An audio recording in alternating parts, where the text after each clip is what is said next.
Hello प्यारे साथियों, आप सभी का एक बार फिर से स्वागत है आपके अपने पसंदीदा यूट्यूब चैनल आर्यू क्लासेस पर। तो दोस्तों, आज के इस क्लास में हम आपके लिए लेकर आए हैं एक बहुत ही महत्वपूर्ण विषय पर, यानी कि एमडीसी विषय से संबंधित। और राजस्थान विश्वविद्यालय ही नहीं बल्कि समस्त विश्वविद्यालयों के लिए एमडीसी का जो आपका पेपर है, संसाधन भूगोल का परिचय, ठीक है, यानी कि इंट्रोडक्शन ऑफ रिसोर्सेज ज्योग्राफी, बहुत ही महत्वपूर्ण क्लास है। यहाँ पर मैं वादा करता हूं आपसे कि यहां पर आपको संपूर्ण क्लास देखने को मिलेगी। इसमें शॉर्ट लॉन्ग सभी क्वेश्चन मिलेंगे और साथ ही साथ सबसे बड़ी बात यह कि इनके आंसर भी मैं आपके लिए लेकर आया हूं, चाहे वो शॉर्ट क्वेश्चन हो चाहे लॉन्ग क्वेश्चन हो, सभी के आंसर मैं यहां लेकर आया हूं। तो कहीं जाने की जरूरत नहीं है, यहीं पर आपका पूरा पेपर क्लियर हो जाएगा। जैसा कि आपने देखा कि मेरे सारे पेपर लगभग सभी पेपर पूरे आपको मिल गए। जैसे कि इलेक्ट्रोरल लिटरेसी की बात करें तो अपना पेपर संपूर्ण पेपर लगभग 38 क्वेश्चन, 40 में से 38 क्वेश्चन हमारे पेपर से, हमारी क्लास से मिले हैं। तो ऐसे ही आज की इस क्लास से भी आपको पूरे क्वेश्चन देखने को मिलेंगे। तो चलिए शुरू करते हैं। राजस्थान विश्वविद्यालय और साथ ही साथ जो अदर यूनिवर्सिटी के बच्चे हैं जिनके पास एमडीसी विषय से संबंधित संसाधन भूगोल का परिचय, इंट्रोडक्शन ऑफ रिसोर्सेज ज्योग्राफी, महत्वपूर्ण पर्सन फिफ्थ सेमेस्टर, सभी प्रश्नों के उत्तर सहित। और यहाँ पर बीए, बीएससी, बीकॉम सभी के लिए ये क्लास समान रूप से उपयोगी होने वाली है। तो देखिए, इंट्रोडक्शन टू रिसोर्सेज ज्योग्राफी, महत्वपूर्ण पर्सन और उत्तर। अब एक एक करके हम देखेंगे, एक एक करके देखेंगे। पहले शॉर्ट क्वेश्चन देखेंगे, फिर लॉन्ग क्वेश्चन देखेंगे और फिर उनके आंसर देखेंगे। तो शांत दिमाग से सुनना, देखना।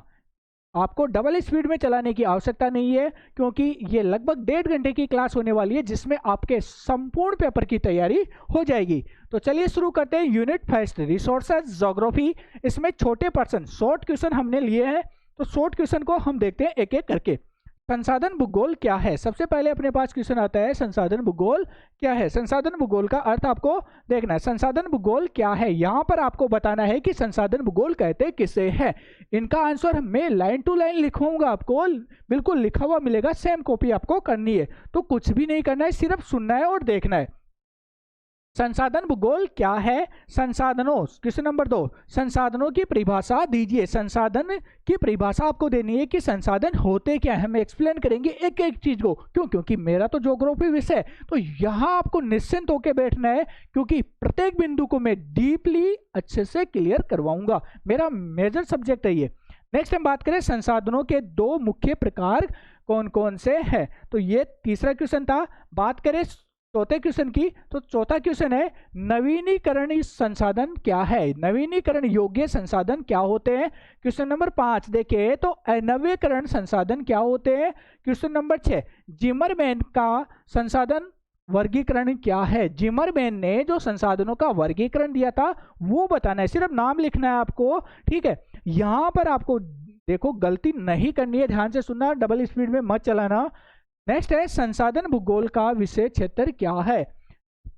संसाधन भूगोल का विषय क्षेत्र आपको बताना है। क्वेश्चन नंबर 8 की बात कर रहे हैं तो मृदा संरक्षण से क्या आशय है। मृदा संरक्षण किसे कहते हैं। क्वेश्चन नंबर 9, जल संरक्षण क्यों आवश्यक है।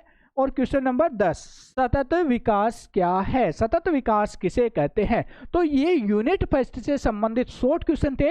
अब देखते हैं यूनिट फर्स्ट से संबंधित इंपोर्टेंट 2 लॉन्ग क्वेश्चन, ऐसे टाइप क्वेश्चन। तो यहां पर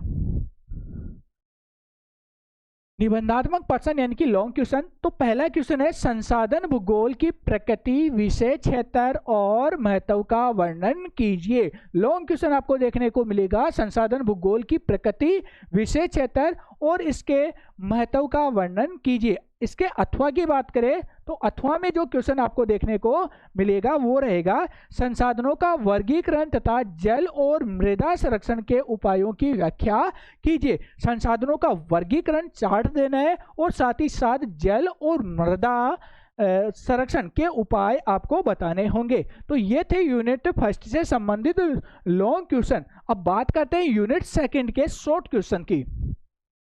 तो सेकंड यूनिट है हमारी नेचुरल रिसोर्सेज यानी कि प्राकृतिक संसाधन। प्राकृतिक संसाधनों में पहला क्वेश्चन है यूनिट सेकंड से प्राकृतिक संसाधन क्या है। इंपॉर्टेंट क्वेश्चन है कि नेचुरल रिसोर्सेज किसे कहते हैं। नेक्स्ट की बात करें, खनिज संसाधन क्या है। मिनरल्स जो रिसोर्सेज है वो क्या होते हैं। बात करें क्वेश्चन नंबर थर्ड की, तो लौह अयस्क क्या है। आयरन जो आप रोजाना काम में लेते हो। नेक्स्ट है तांबा, कॉपर के उपयोग लिखिए, तांबे के उपयोग लिखने हैं। नेक्स्ट बात करें, पारंपरिक ऊर्जा संसाधन क्या है। व्याख्या देखेंगे इनकी, अच्छे से आंसर देखेंगे।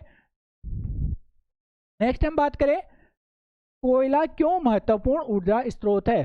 कोयला क्यों महत्वपूर्ण ऊर्जा का, ठीक है, ऊर्जा का स्रोत है या माना जाता है। नेक्स्ट हम बात करें क्वेश्चन नंबर 7 की, तो पेट्रोलियम के मुख्य उपयोग क्या है। पेट्रोलियम के मेजर उपयोग कौन कौन से हैं।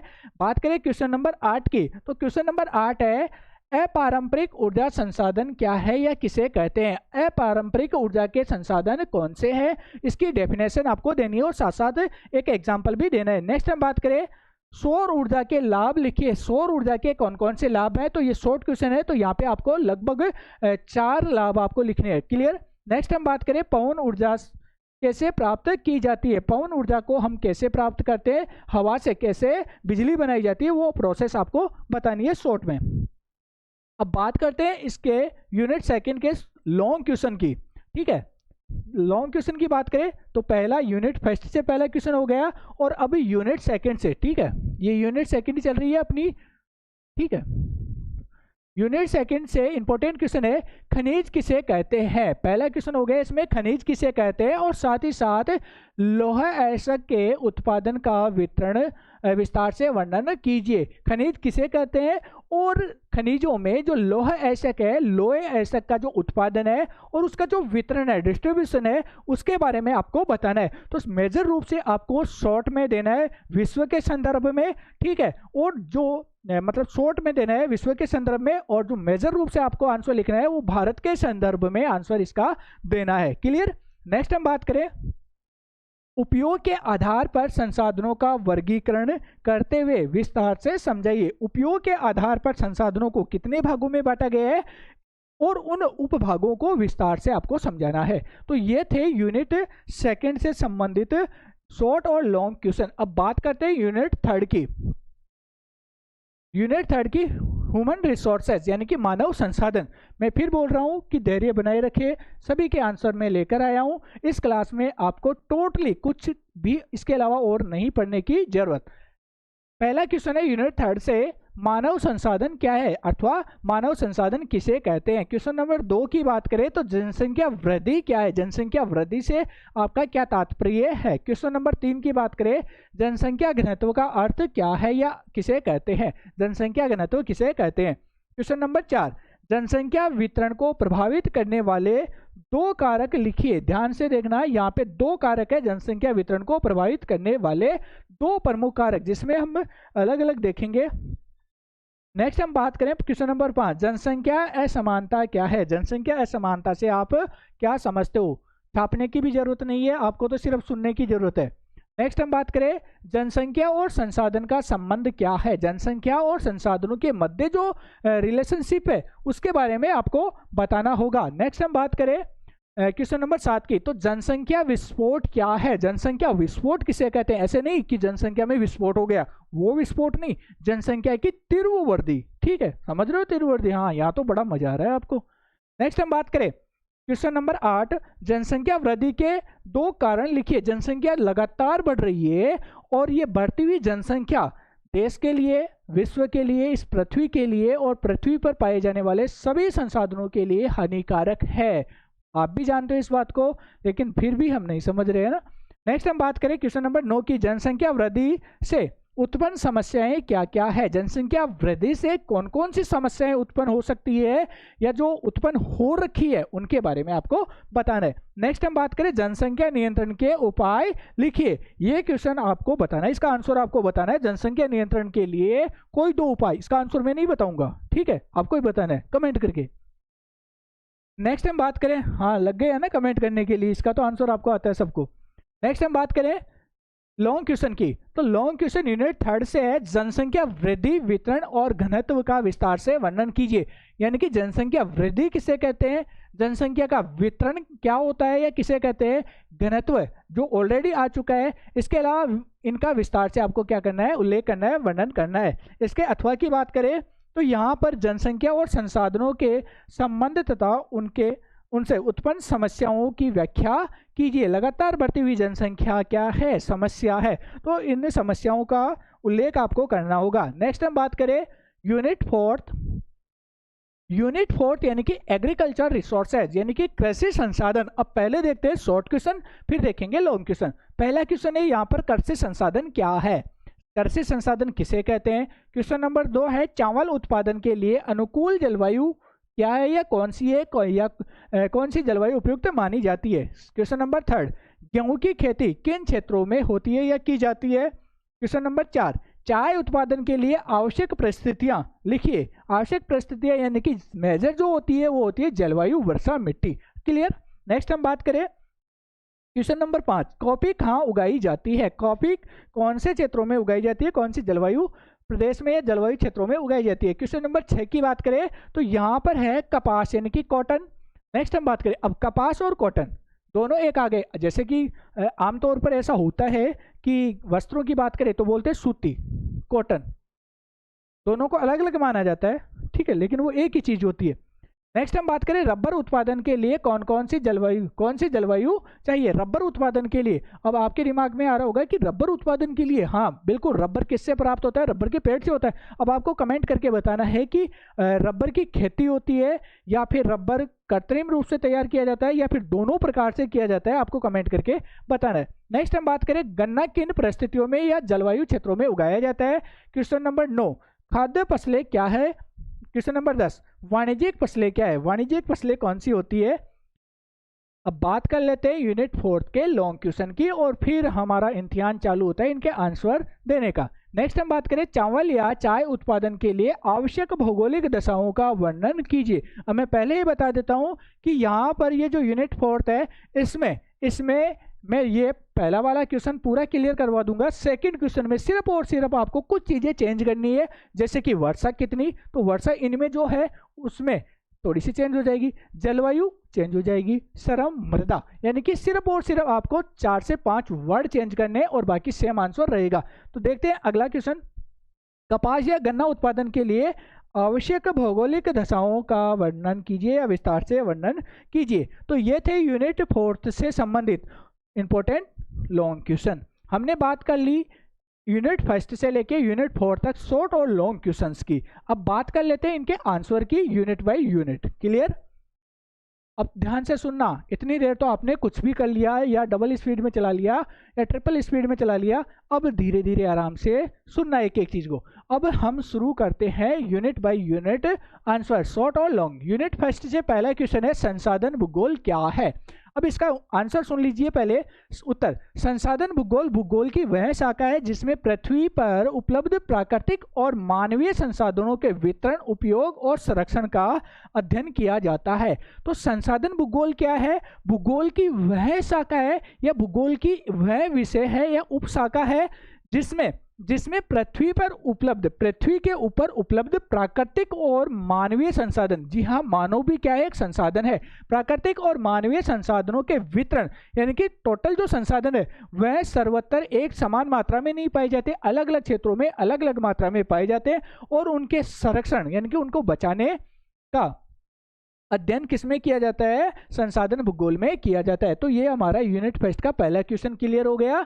इसको आप लिखना चाहो तो लिख सकते हो, अदरवाइज सुन लो सिर्फ।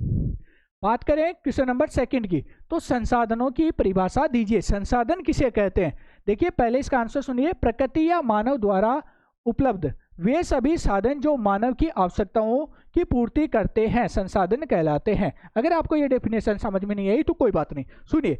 प्रकृति प्रदत्त वे सभी वस्तुएं, ध्यान से सुनना, प्रकृति प्रदत्त वे सभी वस्तुएं जो मानव की आवश्यकताओं को पूरा करने में सक्षम हो और साथ ही साथ मानव के पास उन वस्तुओं को संसाधनों के रूप में परिवर्तित करने की तकनीक उपलब्ध हो, संसाधन कहलाते हैं।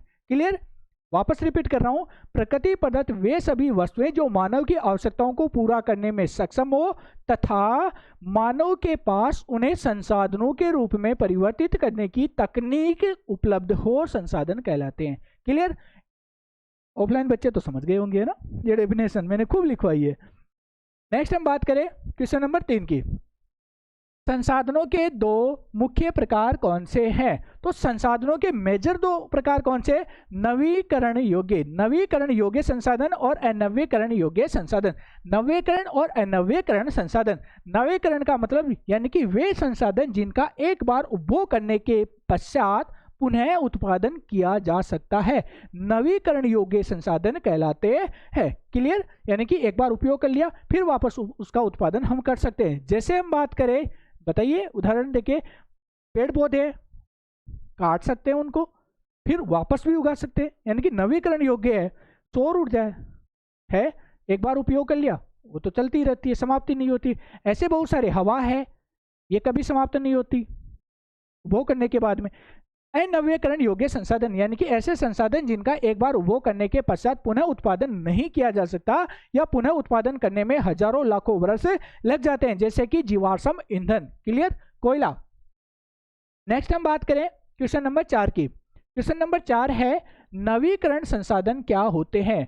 नवीकरण योग्य संसाधन क्या होते हैं? अभी मैंने बताया कि ऐसे संसाधन जिनका एक बार उपभोग करने के पश्चात पुनः निर्माण किया जा सकता है, नवीकरण योग्य संसाधन कहलाते हैं। जैसे बात करें जल, पवन, सौर ऊर्जा आदि इसके प्रमुख उदाहरण है। क्लियर? नेक्स्ट क्वेश्चन की बात करें, अनवीकरण संसाधन क्या है? मैंने इसका भी एक्सप्लेन कर दिया, यानी कि एक बार उपभोग कर लिया उसके बाद में उसका पुनः उत्पादन नहीं किया जा सकता, जैसे कोयला, पेट्रोलियम इसके प्रमुख उदाहरण है।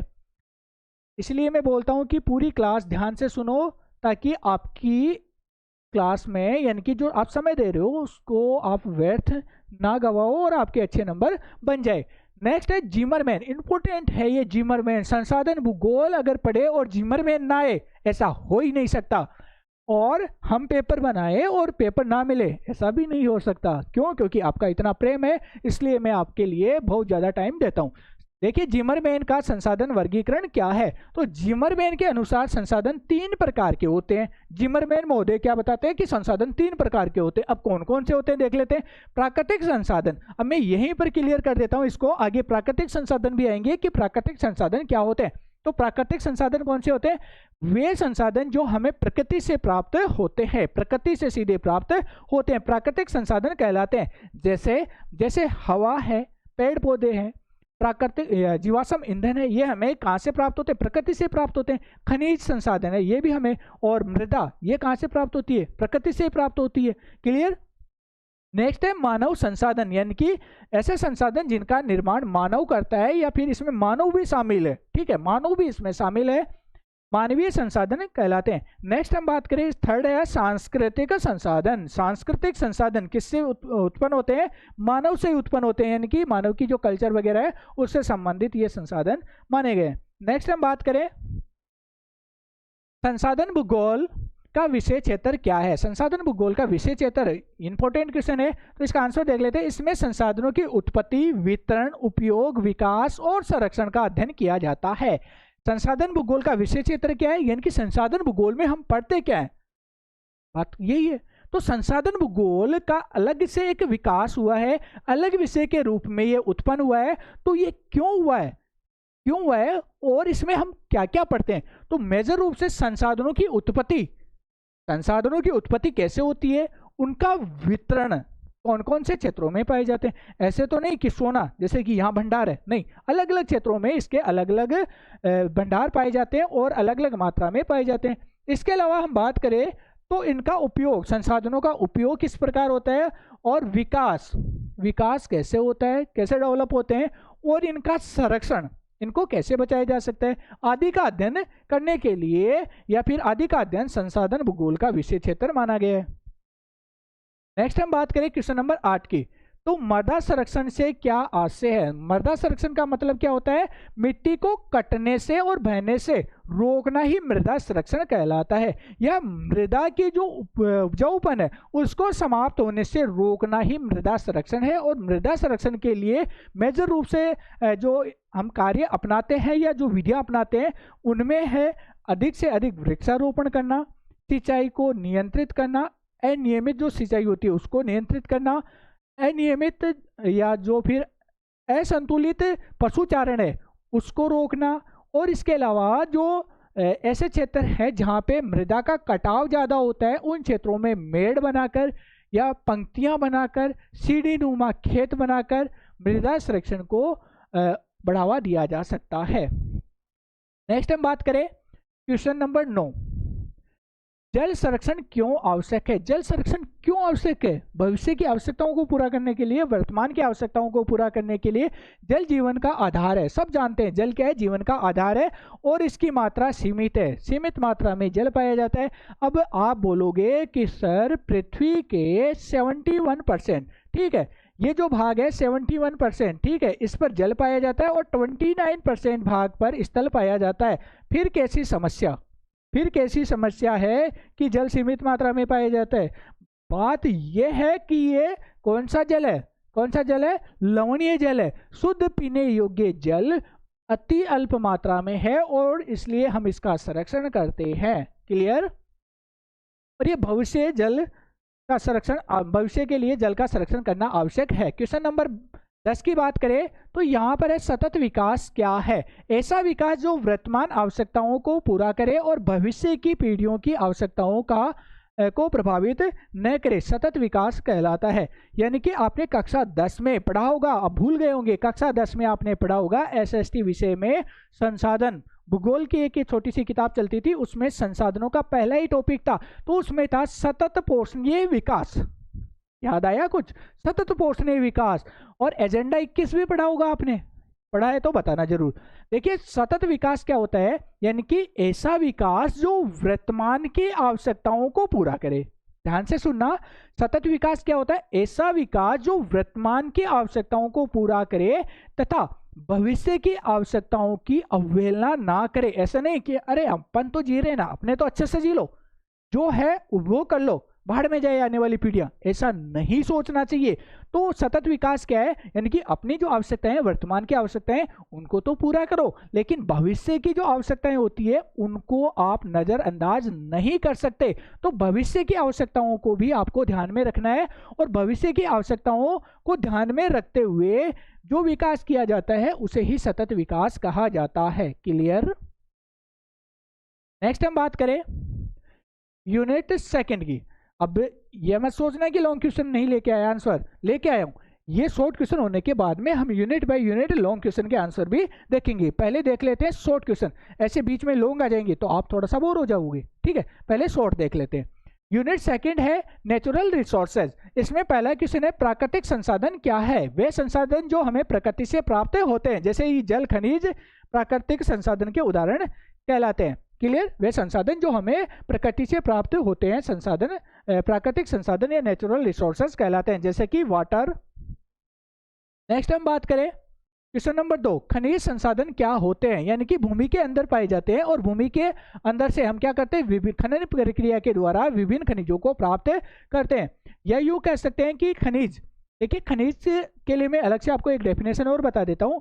वे सभी पदार्थ जिनके अपने भौतिक एवं रासायनिक गुण धर्म होते हैं और जो खनन क्रिया से भूमि के अंदर से प्राप्त होते हैं, खनिज कहलाते हैं, ठीक है। और एक उदाहरण दे देना, जैसे कि लोहा, तांबा, सीसा, जस्ता आदि, इसके बहुत सारे उदाहरण हैं, तो कोई एक दो उदाहरण आप लिख देना।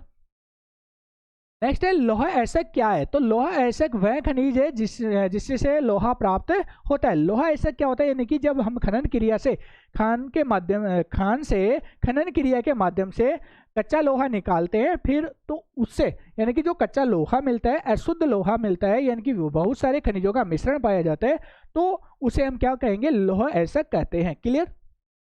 क्वेश्चन नंबर 4 है तांबे के उपयोग लिखिए। तांबे के उपयोग यानी कि मेजर रूप से तांबा किसमें उपयोग किया जाता है? इलेक्ट्रॉनिक्स उद्योग में, यानी कि बिजली के जो उपकरण बनते हैं उनमें इसका उपयोग किया जाता है, और साथ ही साथ मशीनें बनाने में, मिश्र धातु बनाने में। अब आपको कमेंट करके बताना है कोई एक मिश्र धातु का उदाहरण। मिश्र धातु यानी कि दो या दो से अधिक खनिजों के या धातुओं के मिलने से बनने वाली। ठीक है, नेक्स्ट हम बात करें क्वेश्चन नंबर 5 की।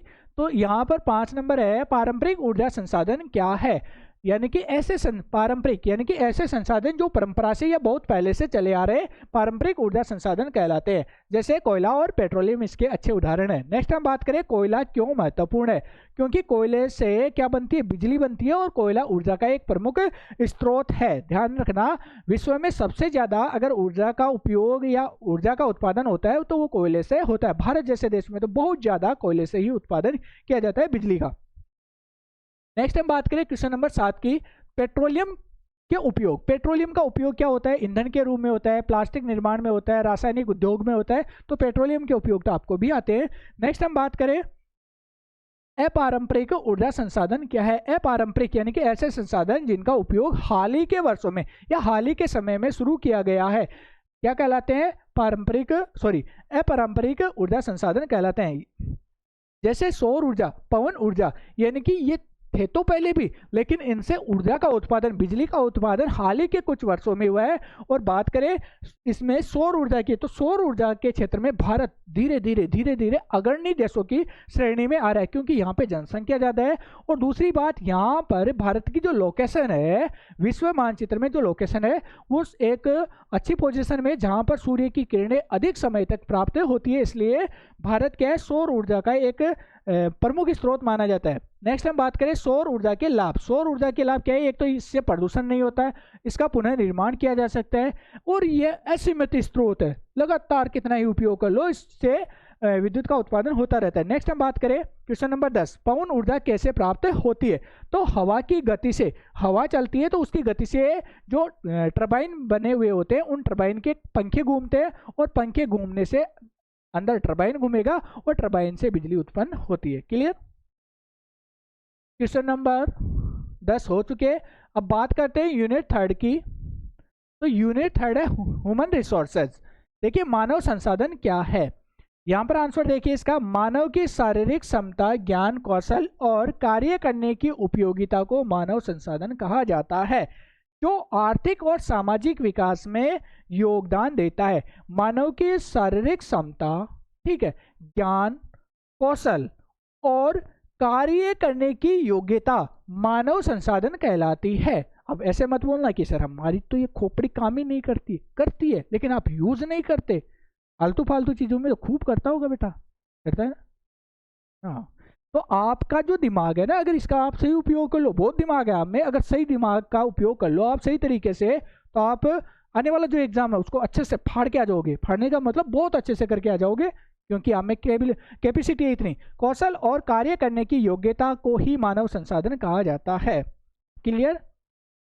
बात करें क्वेश्चन नंबर 2 की, जनसंख्या वृद्धि क्या है? तो जनसंख्या वृद्धि यानी कि किसी क्षेत्र विशेष में, अब मैं अलग डेफिनेशन बता देता हूं, ये भी आप देख लेना, यानी कि कोई भी क्षेत्र है, किसी क्षेत्र विशेष में दो निश्चित समय बिंदुओं के मध्य लोगों की संख्या में होने वाला परिवर्तन क्या कहलाता है? जनसंख्या वृद्धि कहलाता है। अब जनसंख्या वृद्धि 3 प्रकार की हो सकती है, धनात्मक जनसंख्या वृद्धि, ऋणात्मक जनसंख्या वृद्धि और स्थिर जनसंख्या वृद्धि। क्लियर? नेक्स्ट क्वेश्चन की बात करें, जनसंख्या घनत्व क्या है? तो जनसंख्या घनत्व क्या होता है? प्रति वर्ग इकाई क्षेत्र में निवास करने वाले लोगों की औसत संख्या, प्रति वर्ग किलोमीटर क्षेत्र में निवास करने वाले लोगों की औसत संख्या क्या कहलाती है? जनघनत्व कहलाती है। अब यहां पर आपको एक कमेंट करके बताना है कि 2011 की जनगणना के अनुसार भारत का औसत घनत्व कितना है, और साथ ही साथ अगर आप अदर स्टेट से हो तो आप अपने स्टेट का जनसंख्या घनत्व कमेंट जरूर करना। क्लियर? नेक्स्ट हम बात करें जनसंख्या वितरण को प्रभावित करने वाले कारक कौन कौन से हैं? तो जनसंख्या वितरण को प्रभावित करने वाले बहुत सारे कारक है, बहुत सारे कारक है, जिसमें मुख्य रूप से जलवायु आती है। ठीक है, जलवायु, स्थलाकृति, मृदा उर्वरता, जल की उपलब्धता, आर्थिक विकास, जनसंख्या वितरण को प्रभावित करता है। क्लियर, इसमें बताने की आवश्यकता नहीं है। नेक्स्ट है जनसंख्या असमानता क्या है, यानी कि जब किसी क्षेत्र में जनसंख्या का वितरण समान न होकर कैसा हो, कहीं अधिक और कहीं बहुत कम होता है, तो उसे जनसंख्या की असमानता कहते हैं। यानी कि हम बात करें राजस्थान की, तो अपनो प्यारो राजस्थान है, इसमें हम बात करें अलग अलग क्षेत्रों में अलग अलग जनसंख्या। जयपुर में अथाह भंडार पड़ा है। बात करें जैसलमेर, बाड़मेर, बीकानेर की, तो वहां पे जनसंख्या का अकाल पड़ा है। क्लियर है ना, यानी कि राजस्थान एक राज्य है और इसमें जनसंख्या का असमान वितरण पाया जाता है। क्लियरली। नेक्स्ट हम बात करें क्वेश्चन नंबर 6 की, तो क्वेश्चन नंबर 6, जनसंख्या और संसाधनों का संबंध क्या है। तो जनसंख्या संसाधनों का उपयोग करती है। जनसंख्या क्या करती है, संसाधनों का उपयोग करती है। अब बोलोगे कि सर हम कैसे उपयोग करते हैं। मान लो क्या है ही, जनसंख्या है तो संसाधन, जैसे कि हम बात करें अब अनाज है, जनसंख्या ज्यादा होगी तो ज्यादा अनाज का उपयोग करेगी, ज्यादा प्राकृतिक संसाधनों का उपयोग करेगी, मानव निर्मित संसाधनों का ज्यादा उपयोग करेगी। तो जनसंख्या क्या करती है, संसाधनों का उपभोग करती है। जनसंख्या बढ़ने पर संसाधनों की मांग भी बढ़ती है। जैसे जैसे जनसंख्या बढ़ती है वैसे वैसे जो संसाधन है, जैसे कि गाड़ी की डिमांड बढ़ेगी ना, डीजल पेट्रोल की बढ़ेगी, अनाज की बढ़ेगी, और जो अन्य जो जैसे कि आवास की बात करें तो आवास बनाने के लिए हमें क्या चाहिए, कंकड़ पत्थर, बजरी और सीमेंट पत्थर, तो ये कहाँ से आएंगे, प्रकृति से आएंगे। तो प्राकृतिक संसाधनों पर क्या बढ़ेगा, इनका दबाव बढ़ेगा। तो इसलिए कह सकते हैं कि इन दोनों में घनिष्ठ संबंध पाया जाता है। बात करें क्वेश्चन नंबर 7 की, तो जनसंख्या विस्फोट क्या है। जनसंख्या विस्फोट क्या होता है कि किसी देश या प्रदेश में जनसंख्या में तीव्र गति से वृद्धि होना ही जनसंख्या विस्फोट कहलाता है। क्लियर। नेक्स्ट बात करें क्वेश्चन नंबर 8 की, तो 8 नंबर क्वेश्चन है जनसंख्या वृद्धि के प्रमुख कारण क्या है। तो जनसंख्या वृद्धि, उच्च जन्म दर ज्यादा होगी तो जनसंख्या अपने आप बढ़ेगी। नेक्स्ट हम बात करें मृत्यु दर में कमी, अगर मरने वाले लोगों की संख्या कम हो जाएगी और जन्म दर ज्यादा रहेगी तो जनसंख्या तीव्र गति से बढ़ेगी। नेक्स्ट हम बात करें चिकित्सा सुविधाओं में वृद्धि, अगर चिकित्सा सुविधाओं में वृद्धि होगी तो स्वाभाविक बात है कि जनसंख्या मरेगी कम। मरेगी का मतलब, मेरा मतलब है कि यानी कि उपचार हो जाएगा समय पर तो लोग कम मरेंगे, ज्यादा जिएंगे। और बात करें बेहतर जीवन स्तर, बेहतर जीवन स्तर यानी कि सभी को अच्छी अच्छी सुविधाएं मिलने लग गई, तो बेहतर जीवन स्तर होने से जनसंख्या में वृद्धि होने लगी है। बात करें क्वेश्चन नंबर 9 की, तो जनसंख्या वृद्धि से उत्पन्न समस्याएं क्या है। जनसंख्या वृद्धि से कौन कौन सी समस्याएं उत्पन्न होती है। तो आवास संबंधी समस्या है, बेरोजगारी संबंधी समस्या है, चिकित्सा संबंधी समस्या है, तो अनेक प्रकार की समस्याएं आती रहती है। बात करें क्वेश्चन नंबर 10 की, तो 10 नंबर क्वेश्चन है जनसंख्या नियंत्रण के उपाय क्या है। जनसंख्या नियंत्रण के उपाय, ये तो आपको कमेंट करके बताना है, इसके आंसर मैं नहीं बताऊंगा। नेक्स्ट हम बात करें यूनिट 4, अंतिम यूनिट है। अंतिम यूनिट से जो इंपॉर्टेंट क्वेश्चन है, कृषि संसाधन क्या है, यानी कि ऐसे संसाधन जो हमें कृषि से या कृषि कार्यों से प्राप्त होते हैं, या कृषि से संबंधित जो उद्योग है, कार्य उनसे प्राप्त होते हैं, कृषि संसाधन कहलाते हैं। जैसे फसलें, पशुधन और कृषि उत्पाद आदि कृषि संसाधन कहलाते हैं। बात करें क्वेश्चन नंबर 2 की, चावल उत्पादन के लिए अनुकूल जलवायु, ध्यान रखना आगे भी ये काम आएगी। तो चावल उत्पादन के लिए जो गर्म और आर्द्र जलवायु होती है वह उपयुक्त मानी जाती है। और वर्षा की अगर बात करें तो यहाँ पे तापमान देख लेते हैं पहले, 20 से 30 डिग्री सेल्सियस, और वर्षा की बात करें तो 100 से 200 सेंटीमीटर वर्षा इसके लिए आवश्यक मानी जाती है। नेक्स्ट हम बात करें क्वेश्चन नंबर 3 की, गेहूं की खेती किन क्षेत्रों में की जाती है। तो गेहूं की खेती मुख्य रूप से समशीतोष्ण जलवायु प्रदेशों में की जाती है। भारत में यह पंजाब, हरियाणा, उत्तर प्रदेश, मध्य प्रदेश, हमारा राजस्थान भी इसमें शामिल है। क्यों पीछे रहे, राजस्थान, दवा की खेती की जाती है गेहूं की, राजस्थान, हाँ बिल्कुल, आदि इसके प्रमुख क्षेत्र हैं। नेक्स्ट बात करें चाय उत्पादन के लिए आवश्यक परिस्थितियां क्या है। चाय उत्पादन के लिए मुख्य रूप से पहाड़ी ढाल होनी चाहिए और अधिक वर्षा होनी चाहिए, गर्म और आर्द्र जलवायु होनी चाहिए, उपजाऊ मृदा आवश्यक होती है। क्लियर। नेक्स्ट बात करें क्वेश्चन नंबर 5 की, कॉफी कहाँ उगाई जाती है। कॉफी कहाँ उगाई जाती है, काफी मुख्य रूप से उष्णकटिबंधीय क्षेत्रों में उगाई जाती है। भारत में इसकी खेती मुख्य रूप से कहाँ की जाती है, कर्नाटक, केरल और तमिलनाडु के क्षेत्रों में की जाती है। कपास क्या है, कपास एक महत्वपूर्ण रेशा देने वाली फसल है, ठीक है। व्यापारिक फसल है जिसका उपयोग वस्त्र उद्योग में कपड़ा बनाने के लिए किया जाता है।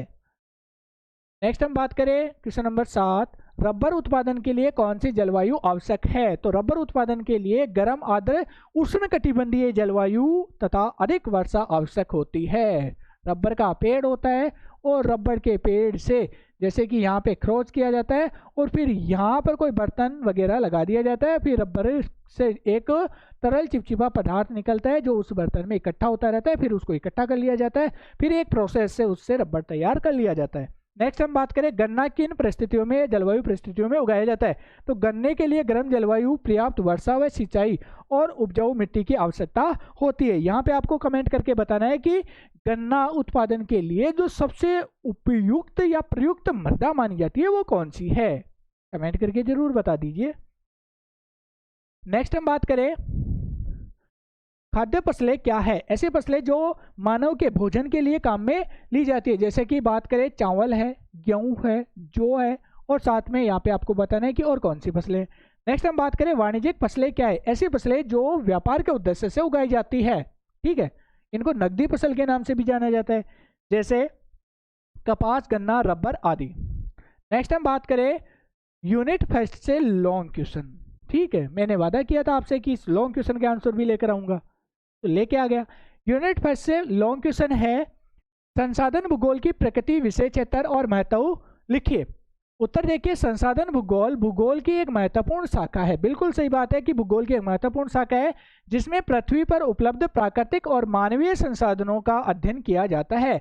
संसाधन भूगोल में पृथ्वी पर उपलब्ध प्राकृतिक और मानवीय संसाधन है, उनके वितरण का, उनकी उत्पत्ति का, उपयोग का और साथ ही साथ उनके संरक्षण का अध्ययन किया जाता है।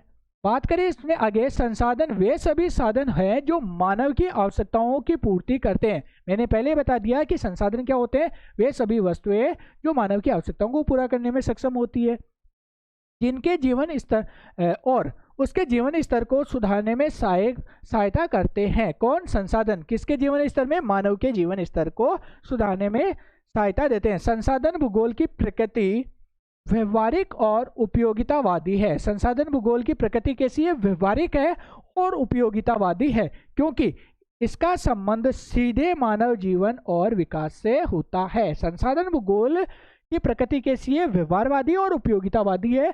क्यों है? क्योंकि संसाधन भूगोल का सीधा संबंध किससे होता है? मानव के जीवन से होता है। इसलिए मानव भूगोल की प्रकृति कैसी है? व्यवहारिक और उपयोगितावादी है। नेक्स्ट इसमें बात करें संसाधन भूगोल के विषय क्षेत्र में। देखिए, संसाधन भूगोल के विषय क्षेत्र में संसाधनों की उत्पत्ति, वितरण, उपयोग, विकास और संरक्षण का अध्ययन किया जाता है। इंपॉर्टेंट लाइन है, संसाधन भूगोल के विषय क्षेत्र में क्या किया जाता है? संसाधनों की उत्पत्ति, विकास, उपयोग और साथ ही साथ उनका वितरण और संरक्षण का अध्ययन किया जाता है। इसमें प्राकृतिक संसाधनों जैसे कि जल, वन, खनिज, भूमि आदि के साथ साथ मानव संसाधनों का भी अध्ययन किया जाता है। किसमें किया जाता है? संसाधन भूगोल में प्राकृतिक संसाधनों का अध्ययन तो किया ही जाता है। प्राकृतिक संसाधन कौन कौन से? जल, वन, खनिज, भूमि आदि के साथ साथ मानवीय संसाधनों का भी अध्ययन किया जाता है। इसके अलावा संसाधनों के उचित प्रबंधन और उनके संरक्षण के उपायों का भी अध्ययन किया जाता है। साथ ही साथ इसमें संसाधनों का उचित प्रबंधन और उनके संरक्षण का भी अध्ययन किया जाता है। क्लियर? अब बात करें इसी में नेक्स्ट, संसाधन भूगोल का महत्व। संसाधन भूगोल का महत्व देखें तो यहाँ पर संसाधन वर्तमान समय में बहुत अधिक बढ़ गया है और आगे देखिए, इसमें बढ़ती जनसंख्या और औद्योगिकरण के कारण संसाधनों की मांग लगातार बढ़ रही है। लगातार जनसंख्या बढ़ रही है और औद्योगिकरण बढ़ रहा है, उद्योगों का विकास हो रहा है। इसलिए बढ़ती हुई जनसंख्या की आवश्यकताओं को पूरा करने के लिए संसाधनों की मांग लगातार बढ़ती जा रही है। ऐसे में संसाधनों का संतुलित उपयोग और संरक्षण आवश्यक हो गया है। बढ़ती हुई जनसंख्या की मांग को पूरा करने के लिए संसाधनों का सही और मितव्ययतापूर्ण उपयोग करना अनिवार्य हो गया है। संसाधन भूगोल हमें संसाधनों के विवेकपूर्ण उपयोग की जानकारी देता है। संसाधन भूगोल से हमें संसाधनों के सही उपयोग की जानकारी प्राप्त होती है तथा सतत विकास को बढ़ावा देता है। इसलिए आर्थिक विकास, पर्यावरण संरक्षण और मानव कल्याण के लिए संसाधन भूगोल का अध्ययन अत्यंत आवश्यक हो गया है। यानी कि पर्यावरण का संरक्षण करने के लिए, आर्थिक विकास के लिए और मानव के कल्याण के लिए संसाधन भूगोल का अध्ययन अति आवश्यक हो गया है। क्यों? क्योंकि संसाधन भूगोल हमें क्या सिखाती है? संसाधनों का उचित व मितव्ययतापूर्ण या सतत उपयोग करना सिखाती है। इसी में हम आगे देखते हैं यूनिट फर्स्ट का सेकंड क्वेश्चन। फर्स्ट क्वेश्चन अपना कंप्लीट हो चुका है। सेकंड की बात करें, संसाधनों का वर्गीकरण तथा जल एवं मृदा संरक्षण के उपाय बताइए। संसाधन वे साधन है जिनका उपयोग मानव अपनी आवश्यकताओं की पूर्ति के लिए करता है। संसाधनों का वर्गीकरण कई आधारों पर किया जाता है। संसाधन का अर्थ आपको पता है, और संसाधनों का वर्गीकरण अलग अलग आधार पर किया जाता है। क्लियर? प्रमुख रूप से संसाधनों को नवीकरणीय और अनवीकरणीय योग्य संसाधनों में बांटा गया है। मेजर रूप से अलग अलग आप देख सकते हो संसाधनों का वर्गीकरण, लेकिन हम यहाँ पे दो भागों में नवीकरण योग्य और अनवीकरण योग्य संसाधनों के रूप में डिवाइड करके पढ़ रहे हैं। नवीकरण संसाधन वे संसाधन होते हैं जो समय के साथ पुनः उत्पन्न हो जाते हैं। इसके बारे में मैंने बता दिया। नवीकरण संसाधन क्या होते हैं, अनवीकरण संसाधन क्या होते हैं, मैं पहले समझा चुका हूँ, ज्यादा टाइम नहीं लूंगा। आगे देखते हैं इसमें जल और मृदा मानव के लिए अत्यंत महत्वपूर्ण साधन है। बिल्कुल सही बात है कि जल और मृदा मानव के लिए अत्यंत महत्वपूर्ण साधन है। इनके संरक्षण के बिना कृषि और जीवन संभव नहीं है। अगर हम जल का संरक्षण नहीं करेंगे, मृदा का संरक्षण नहीं करेंगे, तो हम कृषि कार्य नहीं कर पाएंगे और जीवन को जीना असंभव हो जाएगा। जल संरक्षण के लिए वर्षा जल संचयन, जल का सीमित उपयोग, तालाबों और नदियों का संरक्षण तथा जल प्रदूषण को रोकना आवश्यक है। जल संरक्षण के लिए हमें क्या करना होगा? वर्षा के जल का संरक्षण करना होगा। नदी का जो जल है उसका संरक्षण करना होगा। नदियों में कचरा, गंदगी नहीं डालनी है।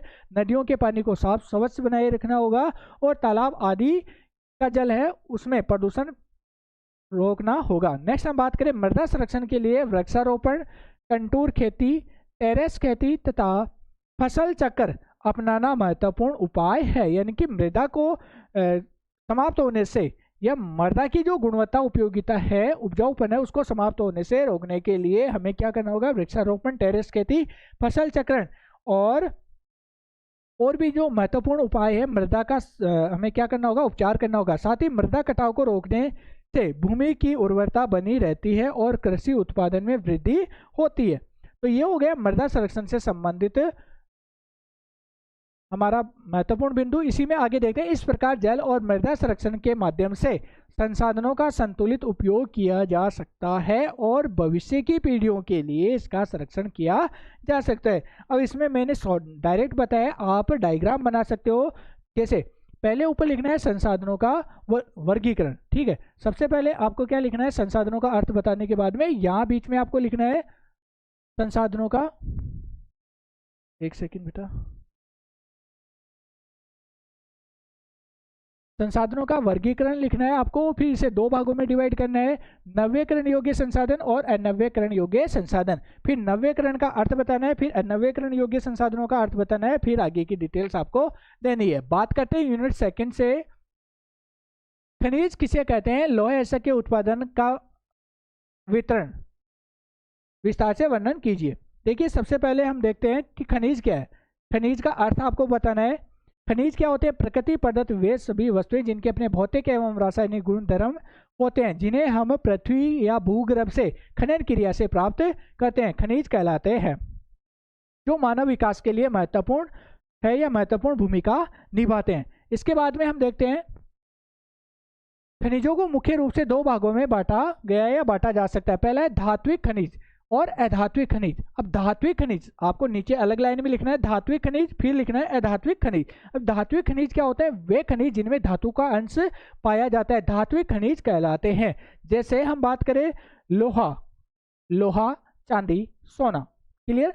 अधात्विक खनिज क्या होते हैं? वे खनिज जिनमें धातु का अंश नहीं पाया जाता, अधात्विक खनिज कहलाते हैं। जैसे पारा, इसके अलावा अभ्रक आदि इसके प्रमुख उदाहरण है। नेक्स्ट हम बात करें लौह ऐसक का उत्पादन, लौह ऐसक का उत्पादन देखिए तो यहाँ पर लौह ऐसक सबसे महत्वपूर्ण धात्विक खनिजों में से एक है, क्योंकि इससे लोहा और इस्पात का निर्माण किया जाता है। इस्पात इस्पात आधुनिक उद्योगों की रीढ़ की हड्डी माना जाता है। यानी कि वर्तमान की बात करें, वर्तमान औद्योगिक अर्थव्यवस्था की बात करें तो सभी उद्योगों में सबसे महत्वपूर्ण क्या माना जाता है? लोहा ऐसक माना जाता है। क्यों? क्योंकि जो भारी मशीनें होती है उनका निर्माण किससे होता है? लोहे से होता है। और सभी जो जरूरत की वस्तुएं होती है उनका निर्माण लोहे से होता है। इसलिए वर्तमान जो आधुनिक औद्योगिक अर्थव्यवस्था है उसके लिए रीढ़ की हड्डी किसे माना जाता है? लोहा ऐसक को माना जाता है। इसमें लोहा ऐसक का उत्पादन मुख्यतः खनन प्रक्रिया द्वारा किया जाता है, जिसमें भूमि के अंदर से ऐसक को निकालकर शुद्ध किया जाता है। लोहा कहाँ से निकाला जाता है? भूमि के अंदर से निकाला जाता है, खनन प्रक्रिया से निकाला जाता है। और जो अशुद्ध लोहा होता है उसको गर्म करके पिघला के उसमें से अशुद्धियां निकाल दी जाती है। क्लियर? विश्व में लोहे ऐसक का उत्पादन, देखिए विश्व में मुख्य रूप से लोहे का उत्पादन चीन, अब विश्व मानचित्र में आपको देखना है चीन, ठीक है? क्लियर? दिख रहा है? हाँ। नेक्स्ट हम बात करें ऑस्ट्रेलिया, तो ऑस्ट्रेलिया कहां पर है? ये वाला ऑस्ट्रेलिया।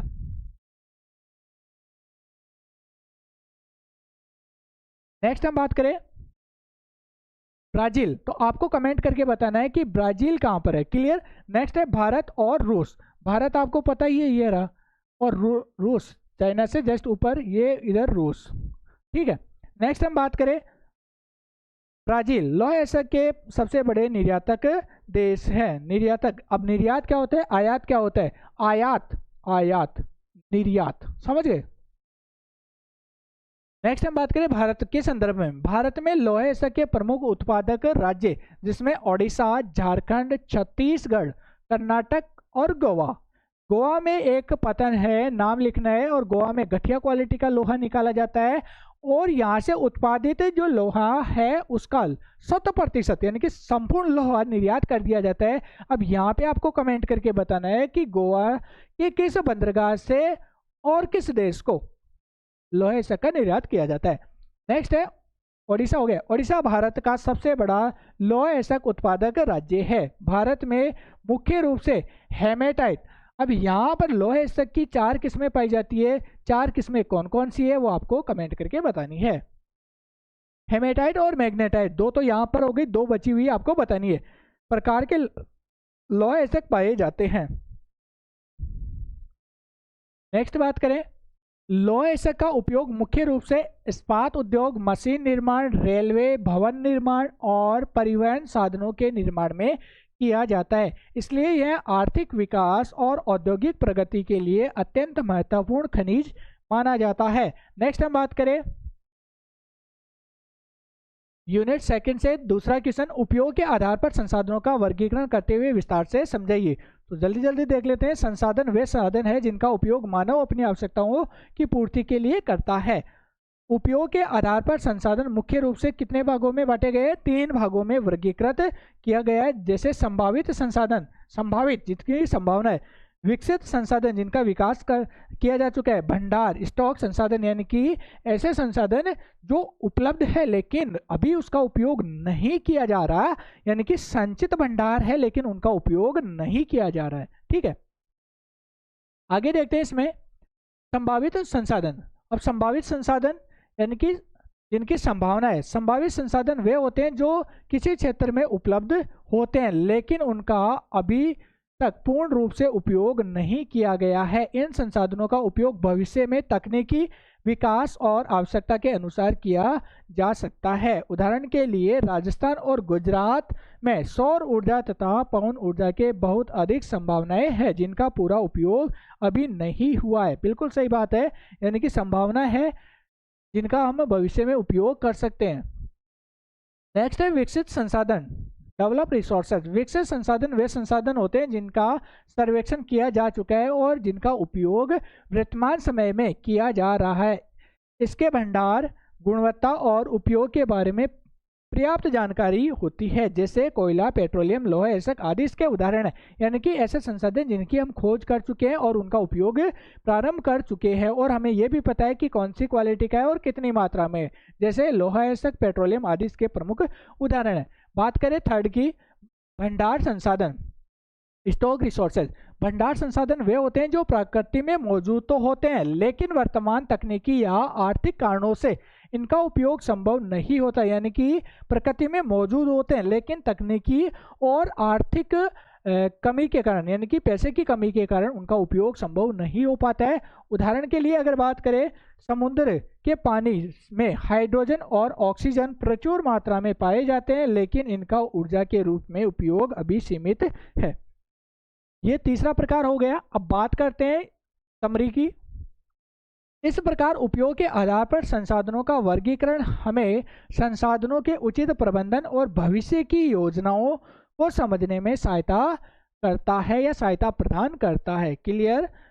ये हो गया हमारा यूनिट सेकंड से संबंधित लॉन्ग क्वेश्चन का मैटर। अब बात करते हैं यूनिट थर्ड से इंपोर्टेंट क्वेश्चन। जनसंख्या वृद्धि, वितरण और घनत्व का विस्तार से वर्णन कीजिए। जनसंख्या किसी देश या क्षेत्र में रहने वाले लोगों की कुल संख्या को कहते हैं। जनसंख्या का अध्ययन भूगोल का एक महत्वपूर्ण विषय है क्योंकि इसका सीधा संबंध संसाधनों, आर्थिक विकास और पर्यावरण से होता है। देखिए, जनसंख्या किसी देश या प्रदेश में रहने वाले लोगों की कुल संख्या से संबंधित होती है।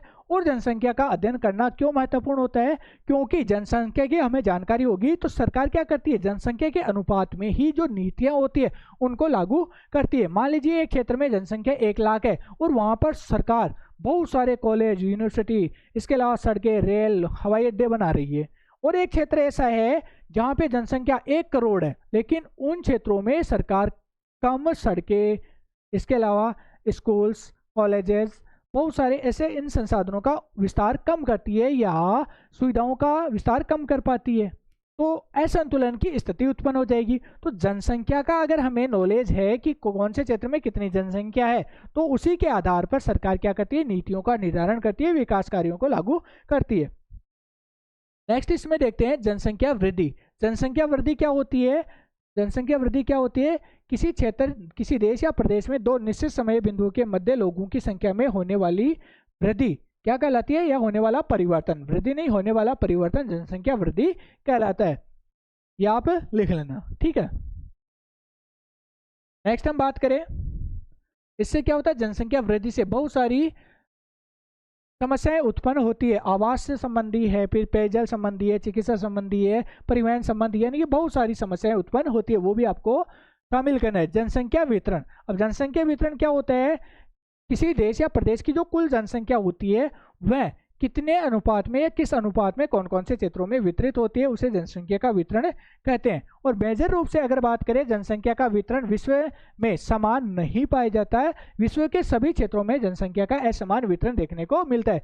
कुछ क्षेत्रों में जनसंख्या बहुत अधिक पाई जाती है जबकि कुछ क्षेत्रों में जनसंख्या बहुत कम देखने को मिलती है। जनसंख्या वितरण को जलवायु, स्थलाकृति, मृदा, उपलब्ध संसाधन, प्राकृतिक संसाधन, रोजगार के अवसर आदि क्या करते हैं, प्रभावित करते हैं। उदाहरण के लिए नदी घाटियों में अगर हम बात करें तो उपजाऊ मृदा पाई जाती है, अच्छा साफ, स्वच्छ और मीठा पानी पाया जाता है, तो इस वजह से वहां पर या नदी घाटियों में अधिक जनसंख्या पाई जाती है। इसके विपरीत बात करें मरुस्थलीय क्षेत्रों में तो जलवायु उपयुक्त नहीं होती, संसाधनों का अभाव पाया जाता है, इसलिए मरुस्थलीय और पर्वतीय और अति शीत क्षेत्रों में जनसंख्या और जंगली क्षेत्रों में जनसंख्या कम देखने को मिलती है। क्लियर? नेक्स्ट हम बात करें जनसंख्या घनत्व। तो जनसंख्या घनत्व क्या होता है? प्रति वर्ग इकाई क्षेत्र में निवास करने वाले लोगों की औसत संख्या क्या कहलाती है? जनघनत्व कहलाती है। और जनसंख्या घनत्व भी विश्व के अलग अलग क्षेत्रों में या अलग अलग देशों में अलग अलग या भिन्न भिन्न देखने को मिलता है। कई देश ऐसे जहाँ पे जनसंख्या घनत्व अधिक सघन पाया जाता है और कुछ देश या क्षेत्र ऐसे जहाँ पे जनसंख्या अति विरल पाई जाती है और कुछ क्षेत्रों में मध्यम जनसंख्या पाई जाती है। बात करें बांग्लादेश की तो बांग्लादेश विश्व में अधिक जनसंख्या घनत्व के देशों में टॉप में रैंक करता है। भारत की बात करें तो भारत में भी जनसंख्या बहुत ज़्यादा है। विश्व के कुल क्षेत्रफल का 2.4 लगभग जो भाग है वो भारत में पाया जाता है और विश्व की बहुत अधिक जनसंख्या भारत में निवास करती है। नेक्स्ट हम बात करें इसकी समरी। अतः स्पष्ट है कि जनसंख्या वृद्धि, वितरण और घनत्व का अध्ययन किसी देश के विकास, संसाधनों के उपयोग और भविष्य की योजनाओं को समझने के लिए अत्यंत आवश्यक है। अब बात करें इसमें यूनिट 3 का 3.2 है, ठीक है। दूसरा क्वेश्चन आ गया यहाँ पे, जनसंख्या और संसाधनों के संबंध तथा उनसे उत्पन्न समस्याओं का वर्णन कीजिए, व्याख्या कीजिए। देखिए, जनसंख्या और संसाधनों के मध्य संबंध जो संबंध होते हैं तथा उनमें उनसे उत्पन्न जो समस्याएं वो इस प्रकार है। जनसंख्या और संसाधनों के बीच घनिष्ठ और परस्पर निर्भर संबंध होता है। क्या होता है? घनिष्ठ संबंध पाया जाता है। जनसंख्या और संसाधन आपस में एक दूसरे से संबंधित होते हैं, अंतर संबंधित होते हैं, या इनमें घनिष्ठ संबंध देखने को मिलता है। वे प्राकृतिक या मानवीय संसाधन है जिनका उपयोग मनुष्य अपनी आवश्यकताओं की पूर्ति के लिए करता है। मानव अपनी आवश्यकताओं की पूर्ति के लिए क्या करता है? संसाधनों का उपयोग करता है, जैसे भूमि, जल, वन, खनिज, ऊर्जा आदि का उपयोग मानव अपनी आवश्यकताओं की पूर्ति के लिए करता है। दूसरी ओर जनसंख्या इन संसाधनों का उपयोग करने वाली शक्ति है। जनसंख्या क्या है? संसाधनों का उपयोग करने वाली शक्ति है। इसलिए किसी भी देश के विकास का स्तर काफी हद तक जनसंख्या और उपलब्ध संसाधनों के संतुलन पर निर्भर करता है। मैं यहाँ पे एक उदाहरण देता हूँ। भारत जैसे देश की बात करें तो भारत में संसाधनों का अधिक उत्पादन होता है, लेकिन जनसंख्या का उत्पादन भी बहुत ज्यादा हो रहा है। तो बढ़ती हुई जनसंख्या क्या करती है? अपने उत्पादित संसाधनों का उपयोग भारत में ही हो जाता है। जैसे कि अनाज का उत्पादन हम कितना ही बढ़ा ले, लेकिन जनसंख्या बढ़ती जा रही है, तो ये जनसंख्या क्या करती है? अनाज का उपभोग कर लेती है, तो अपने पास निर्यात के लिए अति अल्प मात्रा में वस्तुएं उपलब्ध रहती है। इसलिए हम उनका निर्यात नहीं कर पाते, और निर्यात नहीं कर पाते तो विदेशी मुद्रा हमें प्राप्त नहीं होती। इसलिए भारत में क्या है? आर्थिक वृद्धि कम हो रही है। क्यों? क्योंकि भारत के जो संसाधन है उनका उपभोग भारत में ही हो जाता है, यानी कि अधिक जनसंख्या है वही इसका उपयोग कर लेती है। नेक्स्ट हम बात करें, यदि किसी क्षेत्र में संसाधनों की तुलना में जनसंख्या कम होती है तो वहां संसाधनों का पूरा उपयोग नहीं हो पाता और विकास की गति धीमी रहती है। इसके विपरीत यदि जनसंख्या बहुत अधिक हो और संसाधन सीमित हो तो संसाधनों पर अत्यधिक दबाव बढ़ता है। इस स्थिति में जनसंख्या दबाव की स्थिति को जनसंख्या दबाव कहा जाता है। इसलिए जनसंख्या और संसाधनों के बीच संतुलन आवश्यक है, यानी कि जितनी मात्रा में संसाधन अपने पास उपलब्ध है उसी अनुपात में अपने पास क्या होनी चाहिए? जनसंख्या होनी चाहिए, अर्थात संतुलन होना आवश्यक है। क्लियर? आगे देखते हैं, जनसंख्या और संसाधनों के असंतुलन से कई समस्याएं उत्पन्न होती है। सबसे पहली समस्या संसाधनों की कमी। बढ़ती हुई जनसंख्या के कारण भूमि, जल, भोजन और ऊर्जा की मांग लगातार बढ़ती जाती है, जिससे इन संसाधनों की कमी होने लगती है। दूसरी समस्या बेरोजगारी और गरीबी है। जनसंख्या तेजी से बढ़ती है तो सभी लोगों को रोजगार उपलब्ध कराना कठिन हो जाता है, जिसके परिणाम स्वरूप गरीबी और आर्थिक असमानता बढ़ती जाती है। लगातार बढ़ती हुई जनसंख्या के लिए रोजगार और जो अन्य आधारभूत आवश्यकताएं होती है उनको उपलब्ध करवाना मुश्किल कार्य हो जाता है और यह स्थिति लगातार दिन प्रतिदिन बदतर होती जाती है। क्लियर? तीसरी महत्वपूर्ण पर्यावरण जो समस्या पर्यावरण प्रदूषण की और संसाधनों का क्षय है। सबसे बड़ी समस्या और आती है, पर्यावरण प्रदूषण बहुत ज्यादा होता है, जिसके कारण पर्यावरण असंतुलन की स्थिति उत्पन्न हो जाती है और संसाधनों का अधिक नुकसान होता है।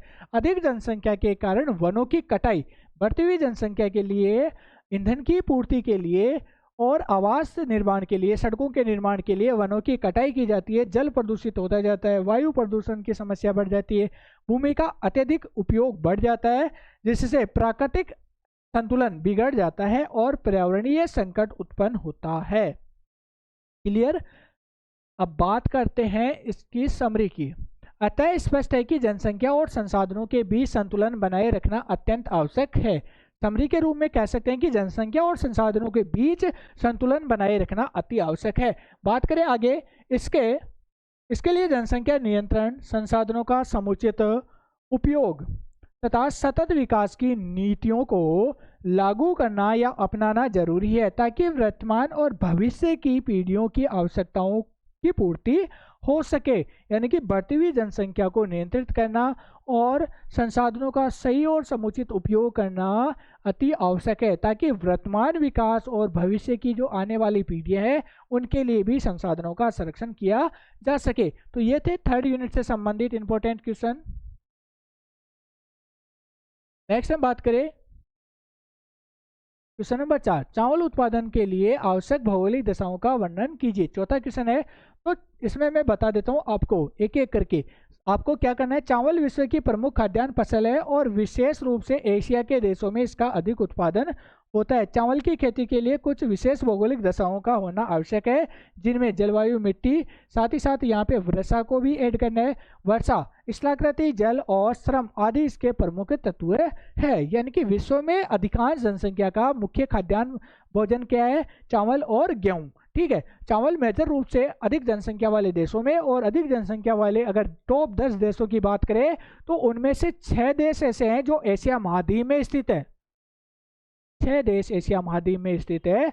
आपको कमेंट करके बताना है कि विश्व में सबसे ज्यादा जनसंख्या वाला देश पहला और दूसरा कौन सा है। क्लियर। नेक्स्ट हम बात करते हैं अब एक एक पॉइंट की। देखिए, जलवायु की बात करें तो जलवायु चावल के लिए, अब यहाँ पे एक क्वेश्चन का आप विस्तार से देख लेना, बाकी पॉइंट चेंज करने आपको। देखिए, चावल उष्ण व आर्द्र जलवायु की फसल है। चावल क्या है, उष्ण व आर्द्र जलवायु की फसल है। इसके लिए लगभग 20 से 30 डिग्री सेल्सियस तापमान उपयुक्त माना जाता है। तो आप इसके अलग अलग पॉइंट्स भी बना सकते हो, जैसे कि जलवायु। तो जलवायु में आपको लिखना है चावल उत्पादन के लिए मुख्य रूप से उष्ण व आर्द्र जलवायु की आवश्यकता होती है। सेकंड पॉइंट आप बना सकते हो तापमान। ठीक है, तो तापमान में चावल उत्पादन के लिए चावल को बोते समय 20 डिग्री सेल्सियस तापमान और फसल पकते समय, काटते समय 30 डिग्री सेल्सियस तापमान की आवश्यकता होती है। चावल की अच्छी पैदावार के लिए 100 से 200 सेंटीमीटर वार्षिक वर्षा की आवश्यकता होती है। अब यहाँ पे वर्षा का आप अलग पॉइंट बना सकते हो। वर्षा कितनी चाहिए, यहाँ पे कम से कम 100 सेंटीमीटर वर्षा तो होनी चाहिए, और 200 सेंटीमीटर वर्षा इसके लिए उपयुक्त मानी जाती है। कम वर्षा होने पर सिंचाई के द्वारा क्या किया जाता है, चावल का उत्पादन किया जाता है। जहाँ वर्षा कम होती है वहाँ पर सिंचाई की आवश्यकता होती है। नेक्स्ट हम बात करें मिट्टी की, तो यहाँ पर चावल की खेती के लिए उपजाऊ और जल धारण क्षमता वाली मिट्टी उपयुक्त होती है। विशेष रूप से दोमट और चिकनी यानी कि जलोढ़ मिट्टी चावल उत्पादन के लिए सबसे उपयुक्त मानी जाती है। ऐसे नहीं कि बालू मिट्टी है उसमें पानी डाले और वो सोखती रहे, यानी कि जल को रोक कर रखने की क्षमता जिस मिट्टी में अधिक पाई जाती है और उपजाऊपन अधिक होता है, वह मिट्टी चावल उत्पादन के लिए अति महत्वपूर्ण मानी जाती है, जैसे दोमट और चिकनी जलोढ़ मिट्टी। इसी में बात करें स्थलाकृति यानी कि भूमि कैसी होनी चाहिए, भूमि का ढाल कैसा होना चाहिए, स्वरूप कैसा होना चाहिए। समतल और नीची भूमि चावल की खेती के लिए अधिक उपयुक्त होती है। ऐसे क्षेत्रों में पानी आसानी से जमा रहता है, जिससे चावल की खेती अच्छी होती है। नदी, घाटियां और डेल्टा क्षेत्र इसके लिए बहुत अनुकूल होते हैं। यानी कि धरातल कैसा होना चाहिए, समतल होना चाहिए, जिसमें पानी आसानी से भरा रह सके। क्यों, क्योंकि चावल के लिए अधिक पानी की आवश्यकता होती है। क्लियर। और मेजर रूप से नदियों का जो तटवर्ती क्षेत्र है वो और डेल्टाई क्षेत्र चावल उत्पादन के लिए उपयुक्त माना गया है। नेक्स्ट हम बात करें जल की उपलब्धता, तो जल की अधिक उपलब्धता आवश्यक है, और जहां वर्षा की मात्रा कम होती है 100 सेंटीमीटर से 200 सेंटीमीटर, इससे कम होती है तो वर्षा सिंचाई की आवश्यकता होती है। श्रम की बात करें तो चावल उत्पादन के लिए अधिक मानवीय श्रम की आवश्यकता होती है, तो सस्ता और मानवीय श्रम आवश्यक है। इस प्रकार अनुकूल जलवायु, उपजाऊ मिट्टी, समतल भूमि और पर्याप्त जल उपलब्धता चावल के उत्पादन के लिए प्रमुख आवश्यक भौगोलिक दशाएं मानी गई है।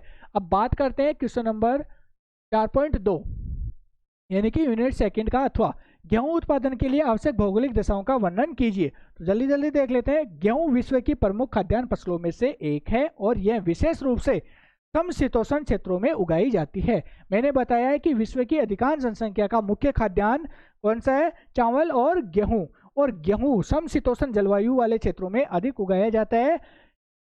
क्लियर। इसके अच्छे उत्पादन के लिए अनुकूल जलवायु, उपजाऊ मिट्टी, समतल भूमि और सिंचाई की उचित व्यवस्था आवश्यक होती है। अब एक एक करके देखते हैं आवश्यक भौगोलिक दशाएं।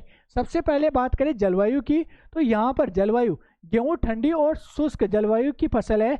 इसकी बुआई के समय लगभग 10 डिग्री से 15 डिग्री सेल्सियस तापमान उपयुक्त माना गया है।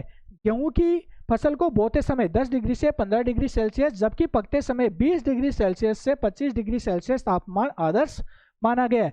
गेहूं के लिए लगभग 50 से 75 सेंटीमीटर वार्षिक वर्षा पर्याप्त होती है। अब यहाँ पर यह वर्षा की मात्रा कुछ कम है, यहाँ पर 50 से 100 सेंटीमीटर, ठीक है, 100 सेंटीमीटर तक और इससे कम वर्षा होती है तो यहाँ पर क्या करते हैं, सिंचाई का कार्य करते हैं।